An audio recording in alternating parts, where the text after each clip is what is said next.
65 ലക്ഷം മനുഷ്യന്മാർക്ക് 5 മാസമായിട്ട് പെൻഷൻ കിട്ടുന്നില്ല. സത്യമല്ലേ? അങ്ങേക്ക് എതിർപ്പുണ്ടോ? പെൻഷന്റെ പേരിൽ PR വർക്ക് നടത്തി അധികാരത്തിൽ വന്നൊരു സർക്കാരാണ്. 65 ലക്ഷം മനുഷ്യന്മാർക്ക്, ഞാനും നിങ്ങളുമൊക്കെ ഇങ്ങനെ ഈ മുറിയിൽ ഇങ്ങനെ ഇരിക്കുമ്പോൾ ഭക്ഷണം കഴിക്കാൻ നിവൃത്തിയില്ലാത്ത മനുഷ്യന്മാർ ആത്മഹത്യയെ പറ്റി ചിന്തിച്ചുകൊണ്ടിരിക്കുക.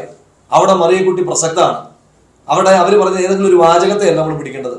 അവർ പറഞ്ഞ ഡിമാൻഡിനെ അംഗീകരിച്ചോ? എന്നിട്ട് നിങ്ങൾ പറയുന്ന എല്ലാ സൈബർ ബുള്ളിങ്ങും അവർക്കെതിരെ നടത്തുക. ഒരാളൊരു കാര്യം പറയുമ്പോൾ അയാളെ വ്യക്തിപരമായി, ഇപ്പൊ മാധ്യമപ്രവർത്തകരോട് എന്താ സംഭവിച്ചുകൊണ്ടിരിക്കുന്നത്? നിങ്ങളൊരു വാർത്ത കൊടുക്കുമ്പോൾ XY ഒരു വാർത്ത കൊടുത്താൽ നേരെ ആ മാധ്യമ വാർത്തയ്ക്ക് പ്രതികരണമല്ല CPM ചെയ്തുകൊണ്ടിരിക്കുന്നത്.